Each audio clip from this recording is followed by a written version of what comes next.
To really dig into this creative flow cycle, I want to talk to you about volcanoes.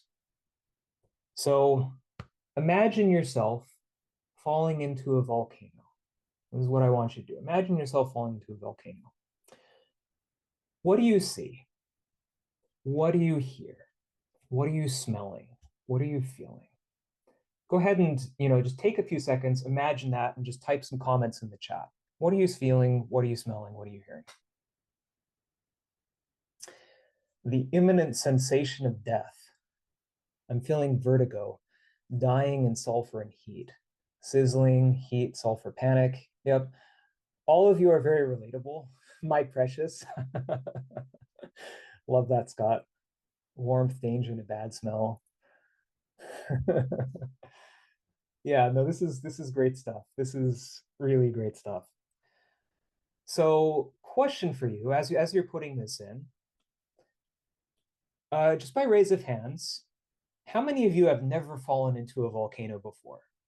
Just raise your hand. Let me know. Have you never fallen into a volcano?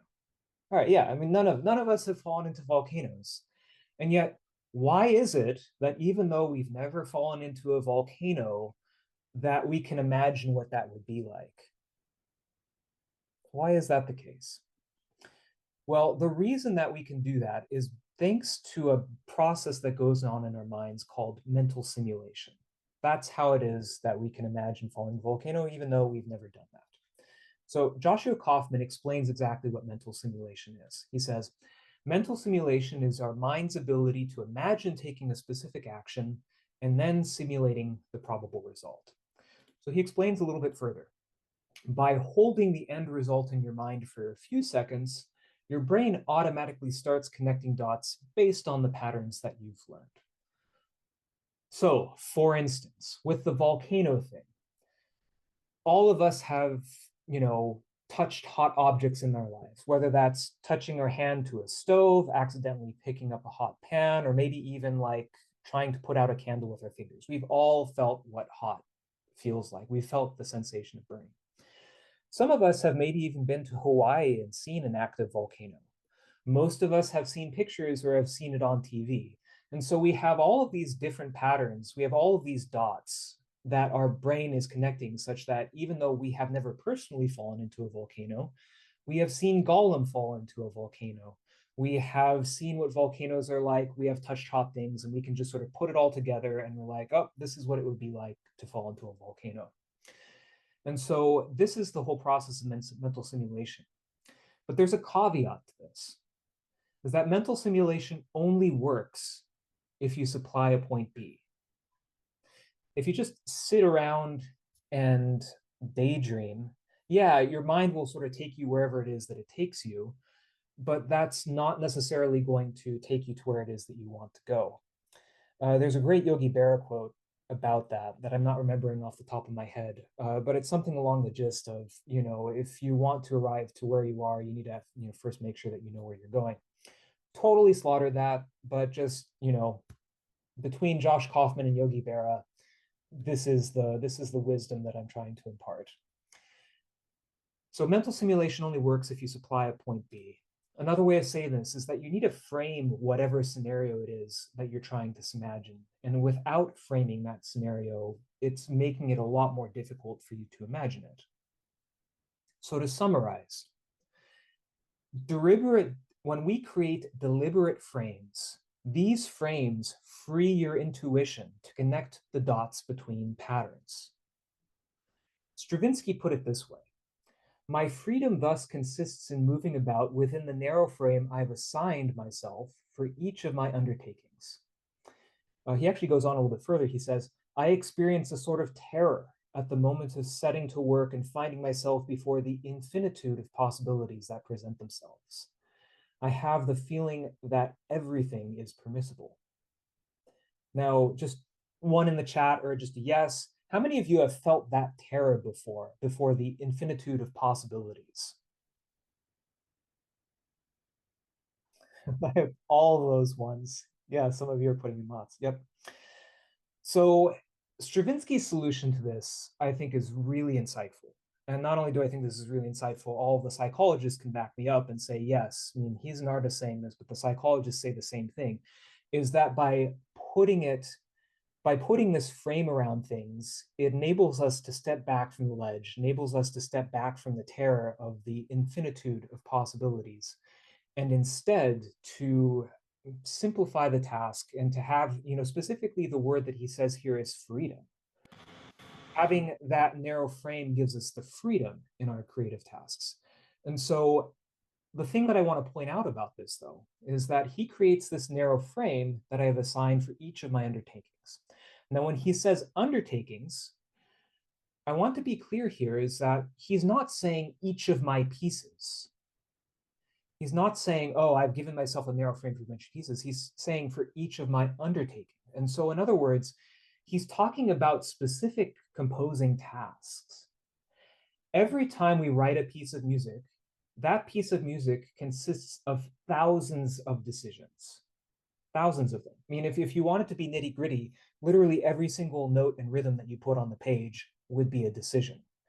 And so thankfully, you don't have to consciously think about each individual note as an individual note. That would be a nightmare. But still, you're making hundreds and thousands of decisions when you write even a short, even if you're just harmonizing a chorale, that's going to be hundreds of decisions right there. So the key point that I'm trying to make is that by identifying, whatever these tasks are and how they relate to mental simulation, we can create a context for composing that enables you to put your intellect and intuition into a constructive dialogue and both ignite and maintain your creative momentum. So if this freedom consists of creating a frame of narrowed tasks, what are the common tasks that we do when it is that we're composing? I've identified 6 broad tasks that we are going to talk about today, and we'll talk about how that gets a little bit more specific. So these are the 6 common composing tasks that everyone, when they compose, they have to do some mixture of these things. The very first task that you have to do when you compose is you need to consult. In other words, whether this is consulting with your imagination or consulting with, a commissioner, you need to determine the needs and desires of what's going on. So if you're writing a piece, who's it for? How long is it going to be? What is the purpose of this piece? Is the purpose of this piece to help people worship? Is it to help them have a good time? Is this dance music? Is this music that's supposed to be in a concert hall? The very first thing that you need to do is you need to come up with needs and desires. So this is the consulting thing. Now, this is the first thing that needs to happen, but as you'll see, this is not, these 6 tasks I'm not presenting to you in a step 1, step 2, step 3, step 4. As I mentioned earlier, this is a circular process, not a linear one. However, another important composing task that we have to do, I call connecting, is that we need to cultivate our inspiration and translate it into musical world building. In other words, whatever it is that's inspiring our piece of music, whatever needs and desires that we've identified, we need to turn these into the style that we're going to make our piece out of. And more specifically, we need to create fragments of pitch and rhythm. So when we're doing our musical world building, that requires fragments of pitch and rhythm. But also when we take these fragments and we turn them into complete phrases, that also typically requires sketching. I'm getting a little bit ahead of myself. But when we take these fragments and we turn them into complete phrases, this is the task that I call assembling. And this is taking the sketches and, as I mentioned, complete phrases, phrase groups, or sections. Now, you'll notice that I'm using the word here complete, and I'm using that very deliberately because what I'm trying to make a distinction is that there's a difference between complete and there's a difference between finished or polished. The whole purpose of revising is to craft polished phrases and pieces by removing excess details and keeping connections. By separating out the assembly and the revising, you are doing yourself a world of service. You're making your composing life so much easier because you're ensuring that you don't have to get it right the first time. When you make your phrase, all you got to do is like, yep, this is what I'm after. Here's the beginning, the middle, and the end. I can now pat myself on the back because I gave my phrase a beginning, middle, and an end. Good job, me. And then when it's still not perfect, because oftentimes it won't be, then you can polish it. And so that's why I make assembling and revising two different things. Last but not least, the sixth composing task that we often do is we need to ship our music. Now, this can mean either delivering drafts to collaborators, or we can mean delivering the completed piece for the people to use. So for instance, currently I'm writing an arrangement for concert band of an orchestra piece of mine. And the other day, I took my concert band full score and I sent it to the person who's commissioning it. And I said, Daryl, because his name is Daryl, I said, Daryl, here's the score that I wrote for this piece. I think it's pretty good. Let me know what issues that you have with it in terms of instrumentation, arranging this and that. And so then Daryl called me back a few days later and we had a really nice chat on the phone. And he was like, well, can we tweak the instrumentation in this way? And maybe can we add this part and let's change this thing here and there. And I was like, sure, yeah, we can do all of those things. So these are the 6 composing tasks that it is that we have to do. So how do we take these tasks and apply these tasks in order to generate musical magic? This is where the creative flow cycle comes in. The very first thing that we need to do is we need to choose a task and an outcome. Choose a task and an outcome. Next, we're going to select our context tools and methods. And then step 3 is we're going to set some intentions and trust the process. Now, as I mentioned, this is an iterative process. And so you're going to repeat this multiple times over the course of writing a piece of music.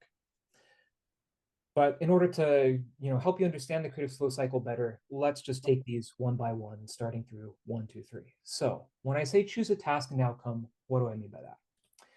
We've gone through what are these basic composing tasks. I want to now identify a little bit more specifically, what are the outcomes of these tasks, such that, if we're going to choose a task and an outcome, if I want X result, what do I need to do in order to get that result? So if we want to clarify what our goals are for this composition, this is why it is that we consult with people. So that's the task that goes along with, getting clear needs and goals. So if you don't have clarity on what am I writing, who am I writing it for, why am I writing this, that's what the consulting task is. And so when you consult either, with your inspiration, or generally speaking, you're going to be consulting, 80% of the time, you're going to be consulting with another human being, whether this is a collaborator or a mentor. That's the outcome, is that if you're not having clarity about what it is that you're trying to do, big picture, consulting will help you with that. Next, the result of making connections is that you're going to end up with lists, you're going to end up with diagrams, and you're going to end up with fragments of pitch and rhythm that capture your piece's style and your piece's meaning. These fragments of pitch and rhythm help you get your head around what it is that you're creating without having to create the whole thing. Now, in the process of doing this connecting, this is the first place where you use sketching. This is, sketching, again, creating fragments of pitch and rhythm. This is sketching for the purpose of world building, just to help you understand what is the world of the piece that I'm creating. Now, once you have all those fragments of pitch and rhythm and you start to put them together, the next thing that you're going to want is you're going to want some completed phrases and sections. And if you want to complete phrases and sections, that's the assembling task. Now, inevitably, if you have fragments of pitches and rhythm, that means that you're going to have to throw in some more stuff in order to complete it. So for instance, maybe you have a melody, but it hasn't been harmonized yet. Or maybe you have a melody and you have the chords, but you don't yet have the accompaniment all set up yet. And so you're going to have to do some more sketching in the assembly phase too, just to fill in the gaps of whatever it is in order to make a complete phrase. If you are trying to polish your phrases, pieces and sections, this is the revising task. And in the revising task, again, you're going to use sketching because the purpose of sketching here is to give you options. Typically when we're revising, and like quick raise of hands, yes in chat, like you have this idea in your gut of what you're after, but you're not entirely sure what that looks like, right? Does that sound familiar? Yeah. And so the whole purpose of creating sketches when you're revising, it did two things. First off, it helps you give yourself credit for what it is that you're doing, such that you see, oh yeah, I created these 5 sketches for this passage, instead of just like write, erase, write, erase, write, erase. And you're like, man, I'm such a failure. I'm erasing all these things. It's like, no, you're not a failure. I just gave myself 5 options for this passage. And maybe it's going to take the 6th option to get this right. But this is what we're doing in revising, is that we're typically creating sketches of very specific attributes of the passage in order to get it right to what it is that we're after. Last but not least, if our goal is to deliver mock-ups, PDFs, stems, etc. for feedback of use, this is the task that we're doing as we're shipping it. Now, some notes that I'll give about these tasks and these outcomes. You can only complete these tasks using specific tools, contexts, and methods. I'll discuss that here in a moment. Now, the other thing that I'll say as well is that the outcomes that are further to the right, the things over in this direction, are easier to complete once you have done things further to the left. Now, this isn't to say that this is a linear process, because again, I've been showing you the chart and saying that this isn't linear. But what you find is that as you iterate through the creative flow cycle, you're going to slowly find yourself moving more and more in this direction. Now, you will probably, in the course of writing, unless you're writing something that is very simple and that you are highly skilled at creating. So for instance, for me, if you told me to harmonize Baa Baa Black Sheep, I can do that, pretty much in my sleep. So unless you're doing something that is very simple, you're probably going to take dozens of loops through these composing tasks. So first step, choose a task and outcome. Next, in order to complete that task and outcome, we're going to select the context. So after you've identified that outcome, we need to get clear about how it is that you're going to do this. So where, when, how long, with whom, using what, and how. By making each task concrete, it makes it easier to visualize yourself doing it. Any task that you can imagine yourself doing becomes less intimidating, therefore making it easier to get started. So let's go through, the where, when, why, how long, that sort of stuff. So first off, where? For a particular composing task, are you doing this in your studio? Are you doing it at your desk? Are you doing it maybe out in the world someplace, maybe at a school or a library or on a plane? Maybe you're doing it sitting down. Maybe you're doing it on a walk. And so some tasks, some composing tasks are easier to be done in some places than others. And this is going to be very idiosyncratic for each of you. Some of you will find it very easy to generate melodies while going on a walk. Others of you will find going on a walk just super distracting, and you'd rather generate melodies while sitting in front of your piano.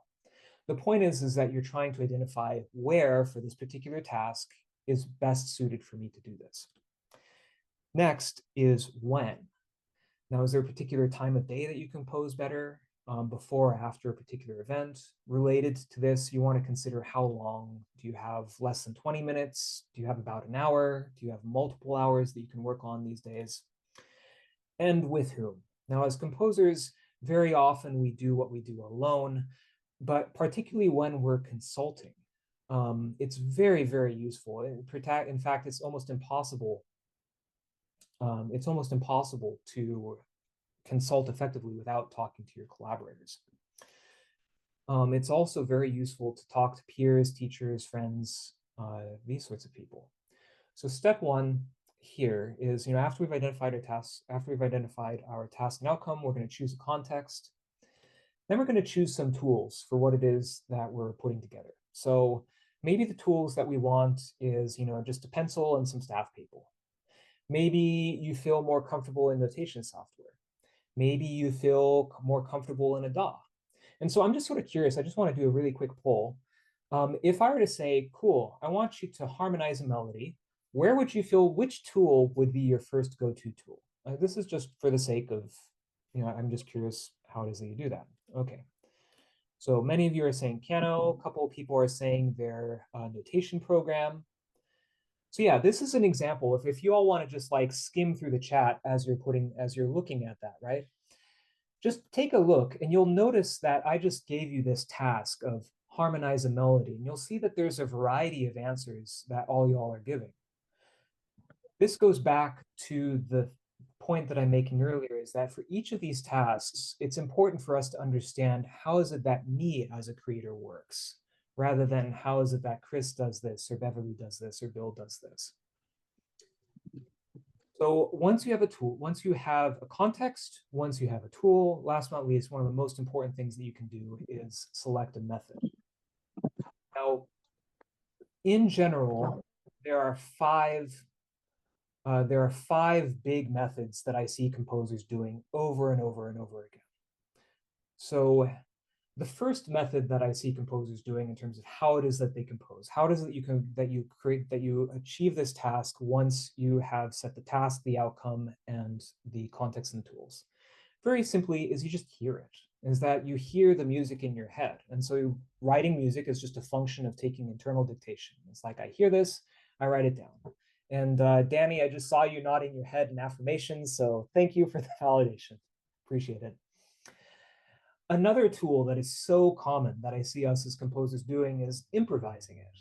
It's because we're musicians, we like to make music. One of the best ways to make music is to put sound out into the world. And so maybe this is us singing it. For me, this is very common. I started as a singer, and like singing is near and dear to my heart.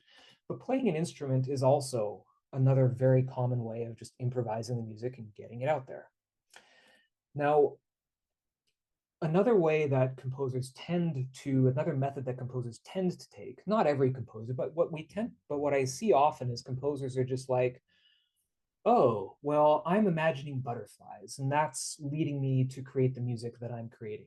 Or maybe I'm imagining this chugga chugga chugga chugga chugga chugga sound. And so that's the sound that I'm creating. So in other words, going along with these initial methods, composers tend to free associate things of just like, I am taking these extra musical things, or maybe even I'm taking a musical inspiration of like, oh yeah, I'm imagining those churning chords in the Stravinsky's Rite of Spring, and I want to do something kind of like those churning chords. So we're associating it, we're connecting it to outside inspirations. A fourth method that composers tend to use to write music is generating it. In other words, this fall happens when you are following the rules for a style or an ism, or that you're just making arbitrary restrictions. So for instance, every note in this piece is going to be related to at least one other note by a half step. Or the piano can only use, the right hand can only be the white keys, and the left hand can only use the black keys. So making arbitrary restrictions is another thing that composers tend to do. Last but not least, one of the most slept on ways of writing music is remixing it. So this can either just be copying things from a composer that you like. So it's like, cool, I really like Stravinsky's orchestration here. I'm going to use that orchestration myself. It can be transforming it in some way, where it's like, cool, I really like Stravinsky's orchestration here, but he had it as a French horn solo. I'm going to make it as a clarinet solo. Or it can be combining different things, right? Where it's like, I like Stravinsky's orchestration here, but I think that Stravinsky's orchestration would be really cool if I took, this Beyonce song and orchestrated it in the style of Stravinsky. That would be awesome.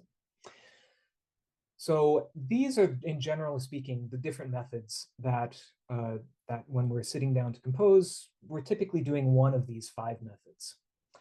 Now in the chat, I'm just curious, which of these methods do you tend to relate to most? Now I can say personally, I have done all 5. So yeah, so Nehemiah, Michael says all of them. A lot of hearing and improvise, 1, 3, 4, sometimes 5.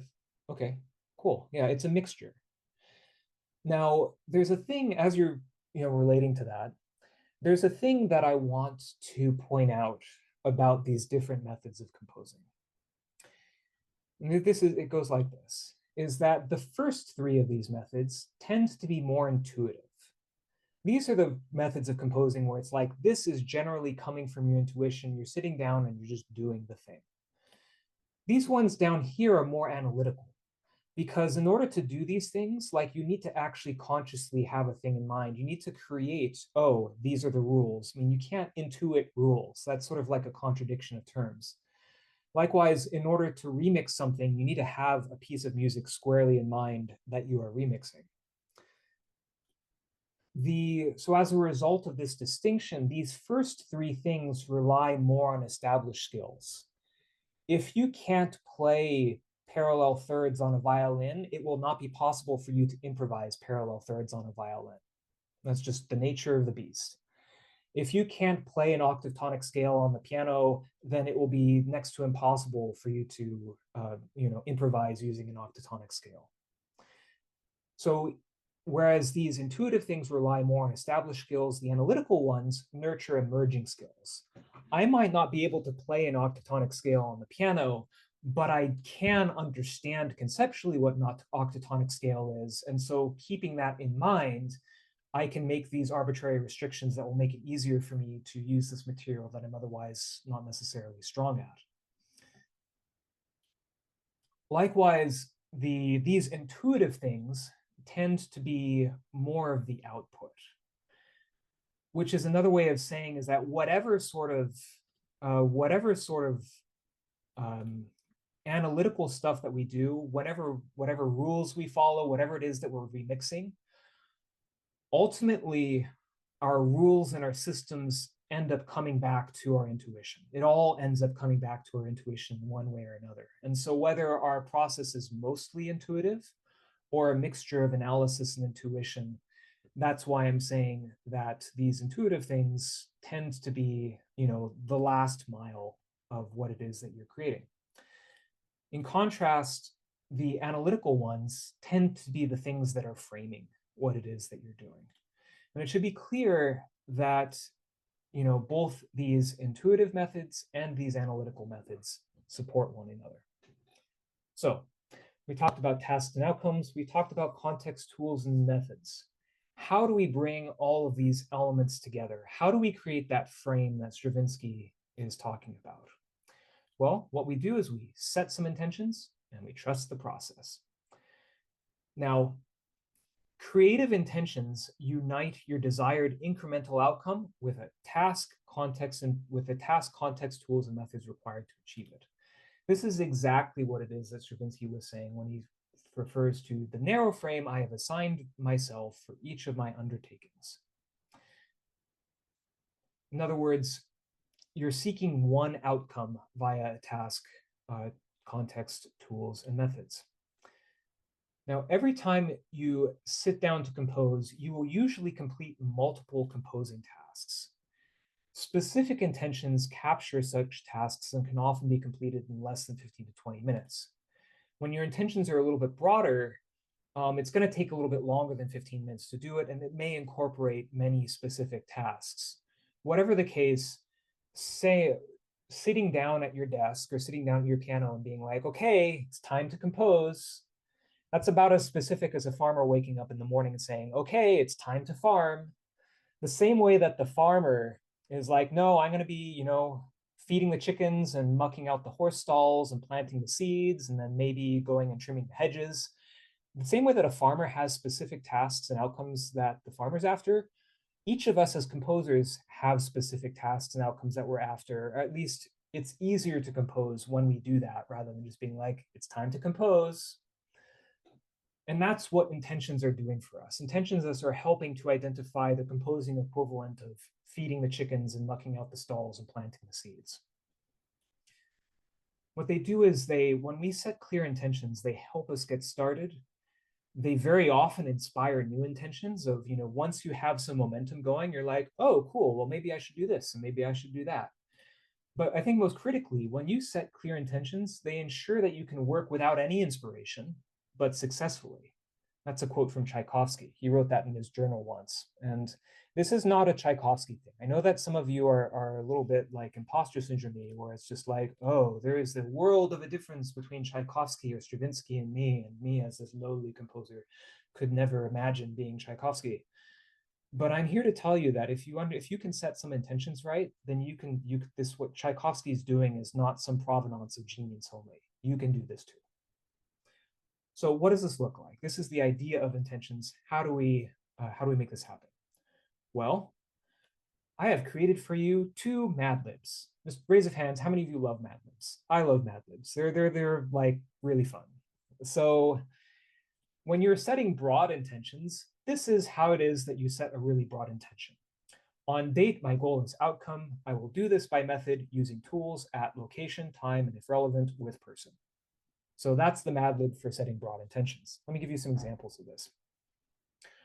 On March 2nd, my goal is to flesh out my piece's world building, especially its timbre. I will do this by making a list of instrumental possibilities at 2 p.m. using pen and paper at my desk. Here's another example.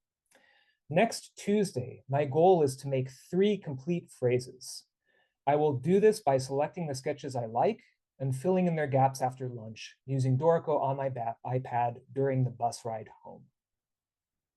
So just raise of hands or yes in chat. If I were to give you, say, this one right here, can you visualize yourself doing that? Is it easy for you to visualize that? Yeah. That's the purpose of creative intentions, is that they take this abstract idea of composing, and they make it concrete and visual, such that when you imagine composing, you're imagining yourself doing something specific. You're not falling into a volcano because that would be bad. Instead, you're making 3 complete phrases on the bus ride home. So this is how it is that you set broad intentions. Now, if you are setting specific intentions, the Mad Lib looks a little bit different. Looks like this. For part/format within duration, I will seek outcome using parameter. So for instance, for just the saxophones in bars 10 to 18, I will make the voice leading smoother. Part saxophones, duration bars 10 to 18, outcome smoother voice leading, parameter voice leading. Very clear. Another example. Using a short score to sketch 4 bars, I will seek to capture the sound of fluttering confetti in the form of a polyrhythmic woodwind texture. Format, short score, duration, 4 bars, outcome, sound of fluttering confetti, parameter, polyrhythmic woodwind texture. Yeah, and like you're saying, Sandra, this stuff is very helpful versus the paradox of choice. What we're trying to do is we're trying to limit that, because what ironically happens with this, right, is as we narrow down the choice to a very specific thing, not only does it give us the next right step for all of you Frozen 2 fans out there, not only does this give us the next right step, but it also, taking that next right step, opens up the possibilities of where it is that we can go next. So what we're going to do for the next 5 minutes is I want you to think about your current piece right now. And we're going to practice this. So your goal for the next, and if it takes a little bit less than 5 minutes, that's totally fine, is you are going to fill out the Mad Lib for your current piece. Either this is you writing a broad intention or writing a specific intention. And so we're going to practice this together. So before I do that, I'm just going to pause and just say, are there any questions about what it is that we're practicing right now? If there are, just go ahead and raise a Zoom hand or throw it in the chat.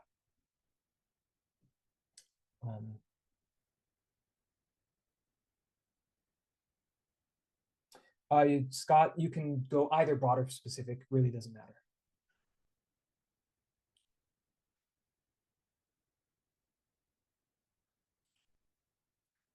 Okay, so because I'm not seeing any questions, I'm just going to set a timer. I'm going to pull my phone out. I'm going to set a timer, and we'll do it for 5 minutes. And I'm actually going to play this game along with you. I'm going to write an intention that I have for my piece that I'm working on right now too.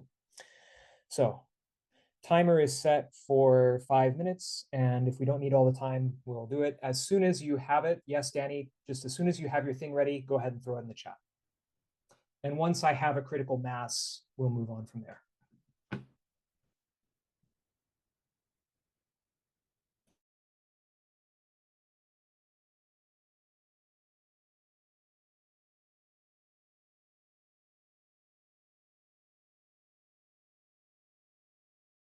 People are coming up with things, so feel free to keep on adding stuff in here. But what we're going to do as you're adding stuff is I'm just going to review some of these things that I'm seeing in chat, and I'll give you some feedback on them.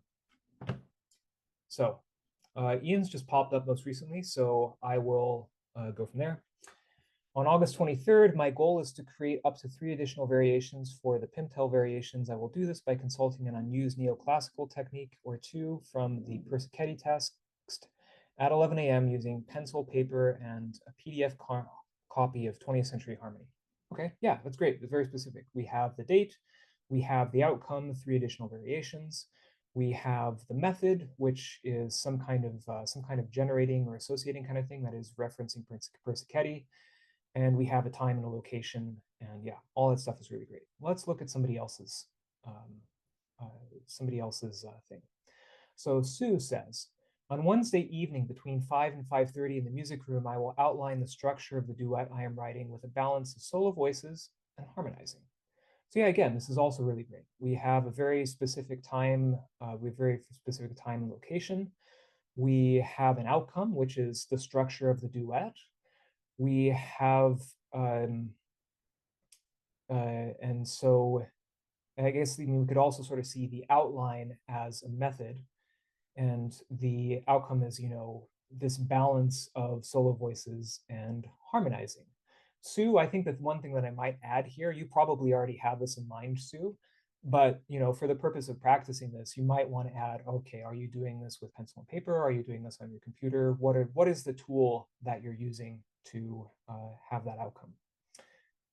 Liz says, this afternoon I'll come up with 2 8-bar motets I like at the piano with pencil and paper. Great, so we have afternoon, we have outcome, we have method, presumably improvising, and pencil and paper. Cool. So yeah, we're getting the gist of this. This is really good. This is really, really good. So what we've been talking about here, these intentions, our sort of this is the way that I bring together all of this stuff about the creative flow cycle.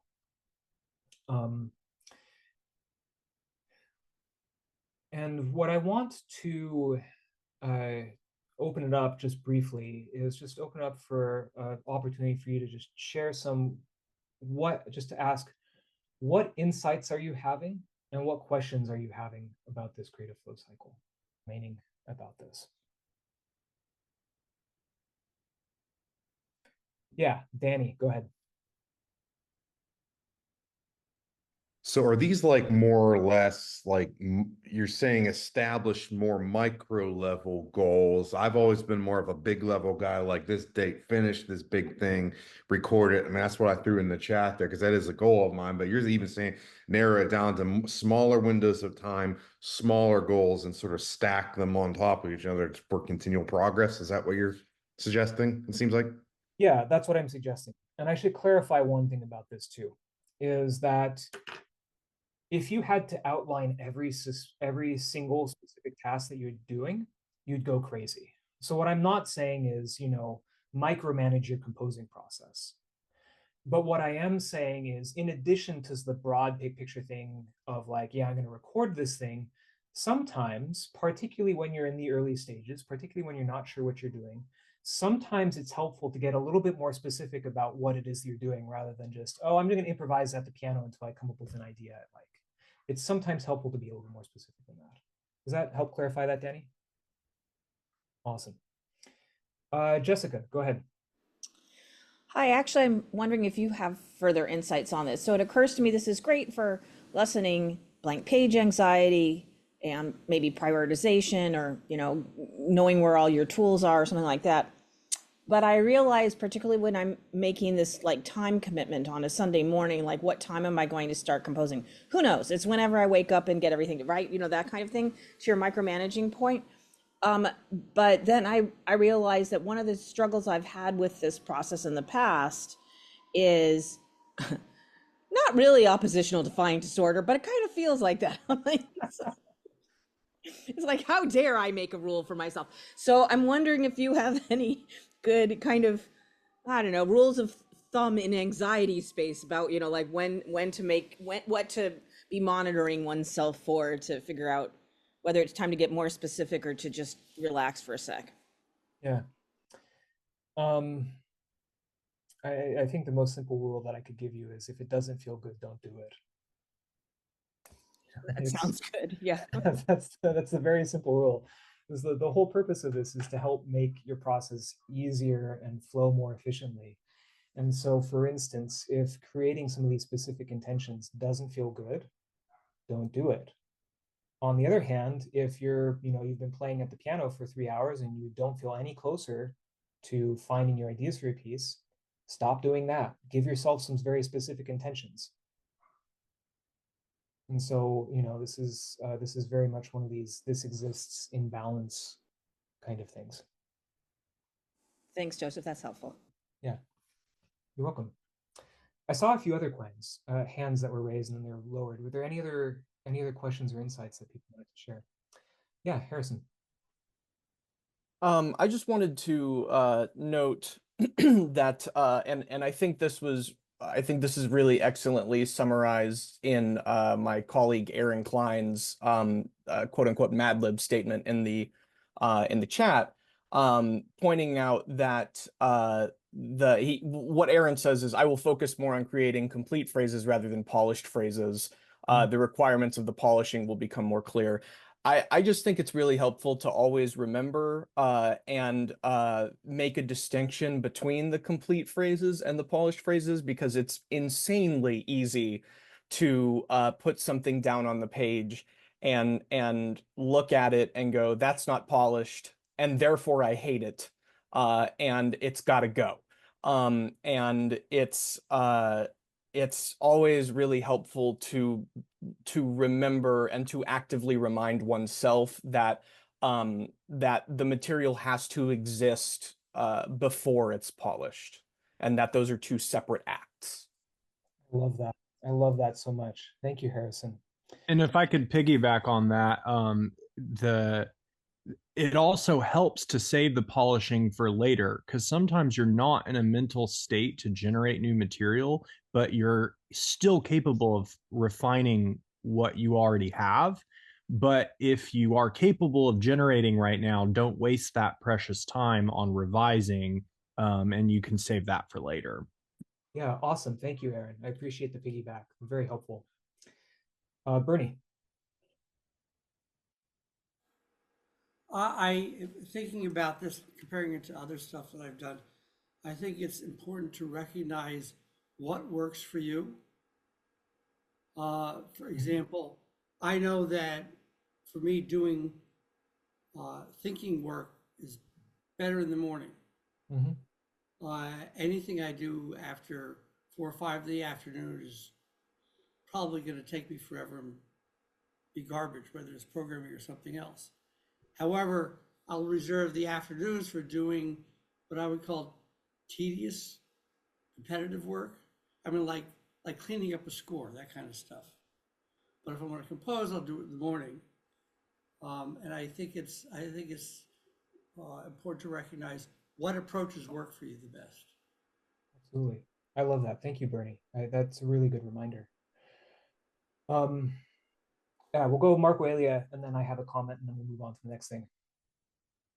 Yes, a thing that helps me very much is knowing when I'm revising and when I'm just getting out ideas. Because sometimes I just want the finished idea, or maybe get stuck there revising and polishing that little idea. And at the end of the session, I feel like I have done almost nothing, because it's just something very good, very polished. But and so distinguishing between these two phases really helps me, because sometimes I'm more in a let's get the ideas out mood, and other times I'm more in a revising, more straightforward mood, and accepting that really helps me. Awesome. I love that. Thank you, Mark Aurelia. I want to approach that. I mean, Tara, you mentioned Dale Trumbore in her book in the chat, and this relates to an idea that I've had in the past too. So there have been a lot of authors. I mean, I'm pretty sure that Dale is actually quoting like writers, like novelists, on this idea of getting down the bad first draft first. I want to give you a different way of framing it, because even just framing it in the way of, oh, let's get the shitty first draft out first, right? It just has these really negative connotations, right? And it's just like, oh man, time to write my garbage first draft, but I will thank myself later for creating this piece of garbage. I want to help you think about it differently. And then the metaphor I want you to think about it is in terms of building a house. How many of you have ever gone on a rabbit hole, or just either on YouTube or on the HGTV network, just watch the whole process of a house construction? Just raise your hands or put a yes in the chat. Yeah. Yeah, many of us are very familiar with what it's like to build a house, right? We know that the very first thing that they do is they put down the foundation, whether that's laying down a concrete pad or putting in pylons, right? The next thing that they do is they're going to put in some sort of timber framing. At least in the United States, this is how we do it. We put up the timber framing, and then they put in the basics of the plumbing and the electrical. Then once they have all of that basic stuff in there, then they put in the insulation and they put in the drywall and that sort of stuff. They finish up all the interior stuff. Then they finish off the outer stuff. And then, from there, they can start really detailing and decorating the inside. So here's my question, and the way that I want you to think about it. When a house is just a stick frame, when there's no insulation, when there's no walls or siding, there's no even roof on this and the thing, right? Obviously, from the perspective of could you live here, that is a shitty house, right? No one wants to live in a timber frame, right? But it's not, but we recognize that when a house is just timber framing, it is incomplete, right? I would invite you to do a similar sort of things when you're writing your first draft. There's no need to disparage it and say that, oh, this first draft is garbage. You don't need to disparage it. Instead, what you can say is that this is my timber framing first half. This is my timber framing draft, right? This is my draft where it's just the skeleton of what it is that we're doing. And then you can flesh out that skeleton. Or in other words, another way that you can think about it is you can say, yes, this is my seedling draft. And this seedling is going to grow into a sapling, and then it's going to grow into a full oak tree. Because the language that we use to describe our music really does affect our creativity. And so I'd encourage you to, as much as I totally endorse Dale and your book and this basic idea, at least as a starting point, to give yourself permission to write something you're not fully satisfied with, you can remember that there are other metaphors that you can also use to describe things that you're not fully satisfied with as well, right? Is that helpful? Just thinking about it in those terms? Okay.